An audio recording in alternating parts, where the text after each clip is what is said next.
Hay historias que se necesitan más de una persona para creerlas, pero también existen aquellas que solo una persona sabe lo que vivió en aquel momento. Bienvenidos, esto es Hablemos de Miedo. Dicen que la tierra de Chiapas es sabia, que guarda cosas, y que si vas a enseñar a sus montañas, más vale que también esté dispuesto a aprender, porque allá el que no cree lo prende a la fuerza. Vamos a relatar un caso y para este caso vamos a omitir su nombre real. Le vamos a poner como nombre Pedro. Pedro es un maestro rural, de esos que suben cerros, cruzan ríos a pie y enseñan con lo poco que tienen. Nos compartió lo que vivió hace algunos años, cuando fue enviado a un pequeño pueblo escondido entre las montañas de Chiapas, ahí donde la carretera termina y lo demás es monte. Nos relata él. Yo tenía 27 años y me asignaron a un lugar que sinceramente no sabía ni pronunciar bien. Llegar fue una travesía, camión, luego una combi y al final 2 horas a pies, por senderos que parecía que no terminaban nunca. La comunidad era pequeña, apenas unas cuantas casas. La escuela era un salón de madera, con piso de tierra y techo de lámina. Me quedé en una casita prestada, justo frente del cerro. Me dijeron que allí vivía el maestro anterior. La gente del pueblo era amable, pero un poco rara. Había algo en la forma en la que me miraban, como si no esperaban a que me quedara mucho tiempo. La primera noche escuché pasos en el techo. Pensé que era un tejón o tal vez una raya cayendo, pero cuando salí no había nada. Lo raro fue que los pasos seguían escuchándose adentro. Después empecé a soñar con un hombre viejo, delgado, con el rostro cubierto de tierra. Me hablaba en una lengua que no entendía, pero sentía que me estaba advirtiendo de algo. Una madrugada me desperté con un golpe seco en la pared y después 3 golpes más, como si alguien estuviera tocando desde dentro del muro. Pregunté en el pueblo y me dijeron que no hiciera caso, que solo rezara. Una señora me dijo que el maestro que estuvo antes que yo desapareció una noche salió al monte a buscar algo y nunca volvió. Un poco extraño. Una tarde mientras daba clases, una niña levantó la mano y me preguntó, ¿usted ya lo vio, profe? El señor que camina detrás del pizarrón. Yo me quedé helado, porque por las noches también yo lo había visto. Una figura alta parada detrás del pizarrón, silenciosa. Y cuando trataba de enfocarla, ya no estaba. La última noche que pasé allí, soñé que estaba en medio del salón, todos los pupitres vacíos y cada rincón tierra suelta. Del techo colgaban cintas negras y en el pizarrón estaba escrito mi nombre, con lodo. Cuando desperté estaba con tierra en mi espalda, aunque la cama estaba un poco limpia, pero los pantalones estaban sucios y con un poco de lodo fresco, y habían marcas de pies descalzos en el piso de la casa. Al día siguiente empaqué todo y le dije al director que renunciaba. Pedro dejó aquel pueblo hace más de 10 años, pero aún sueña con aquel salón de madera y las marcas de la tierra. Tal vez lo que vio era un recuerdo del lugar, o tal vez era una advertencia para los que vienen después. Lo que vio Pedro es una historia de la oscuridad y hoy la escuchaste tú. Estamos avanzando al siguiente relato. A veces las cosas que más usamos no son nuestras como creemos, y lo peor es que no siempre lo que carga una maldición tiene forma de muñeca o espejo. A veces solo una cafetera. Su nombre real lo vamos a omitir y le pondremos Yasmín. Yasmín vive sola en un departamento pequeño, de esos que parecen tranquilos pero guardan demasiado silencio. Dicen que su historia comenzó con un regalo y nos relata. Me le regaló mi tía una cafetera antigua de esas de metal, como de los 80s. Me dijo que era de su suegra y que ya había muerto, pero que aún funcionaba perfecto. Yo acepté sin problema. A mí me encanta el café. La puse en la cocina, en la esquina. La primera vez que la usé, noté algo raro. Mientras preparaba el café, se escuchaba un sonido como un pequeño susurro. Creí que era el vapor, pero no lo era. El olor del café era muy fuerte, pero no a café nuevo. Era como cuando abres una casa vieja, de esas que tuvo cerrada por años. Y aún así me lo tomé. Y esa noche soñé con una mujer parada frente a mi cama. No me decía nada, solo me miraba con los ojos abiertos, como si me culpara de algo. Pensé que probablemente era mi estrés y la presión del trabajo, pero al día siguiente la cafetera ya estaba caliente cuando me levanté. Lo raro es que nadie vive conmigo y tampoco la había encendido yo. Con los días comencé a notar pequeñas cosas extrañas. El café siempre sabía amargo, aunque le pusiera yo azúcar, y cada vez que servía una taza, escuchaba pasos en el pasillo.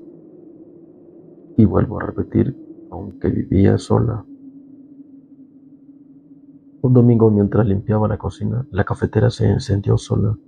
No había café dentro, pero aún así empezó a sacar vapor.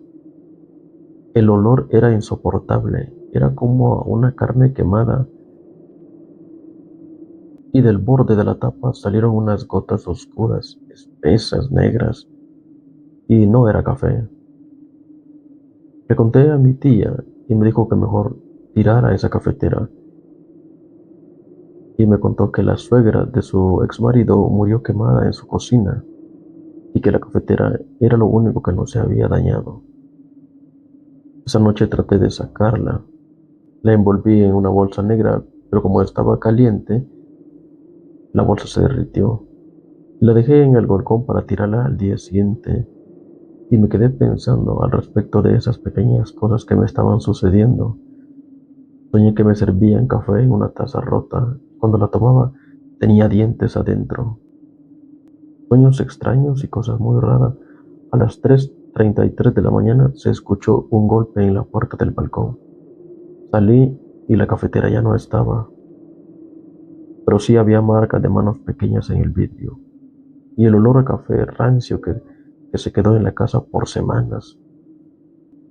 La verdad es que es bastante misterioso y aunque no lo creas, nunca encontré la cafetera y desde entonces cada tanto cuando estoy sola y todo está en silencio, huelo ese mismo aroma a café viejo de metal. Yasmín cambió de departamento meses después, pero dice que siempre percibe ese pequeño olor a café y a carne podrida. Yasmín cambió de departamento meses después, pero el olor aún la persigue. Tal vez esa cafetera no era solo un objeto heredado, tal vez era la última cosa a la que alguien se aferró antes de irse completamente. ¿Y a ti te han pasado cosas extrañas estando solo en casa o sola? Comunidad, sigamos avanzando al siguiente relato. Dicen que cuando un objeto entra en contacto con la muerte, algo se queda pegado y a veces aunque lo pintes, lo arregles, lo laves con cloro o gasolina, lo que se queda allí no se va. Don Ernesto nos mandó un relato desde el norte del país. Él y su familia compraron un auto de segunda mano con la intención de usarlo para viajes familiares, pero lo que no sabían era que ese carro tenía historia y que la historia no había terminado.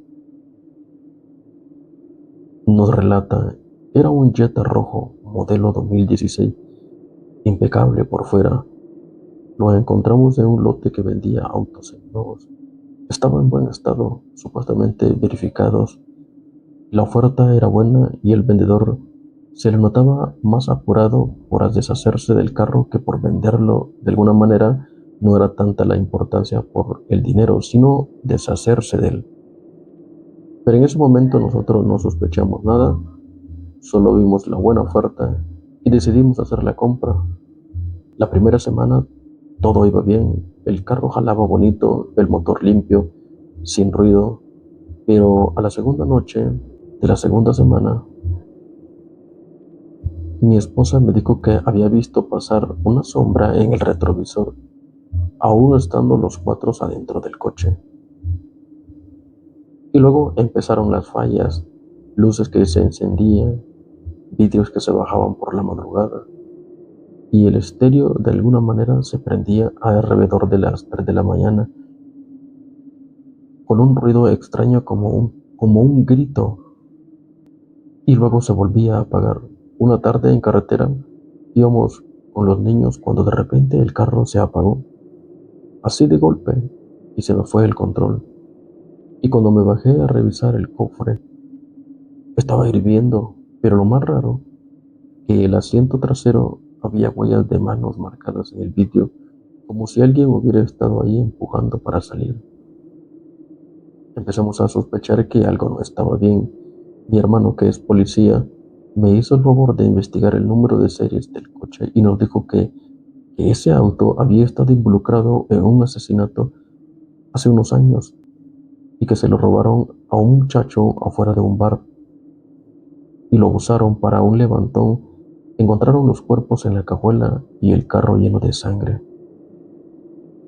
Mi esposa ya no quiso subirse y los niños lloraban cada vez que veían el carro encendido. Decían que una señora enojada iba atrás, hasta que un día llegamos y el carro estaba con la alarma encendida y en la cajuela aparecieron raspaduras por dentro, como si alguien estuviera tratando de salir.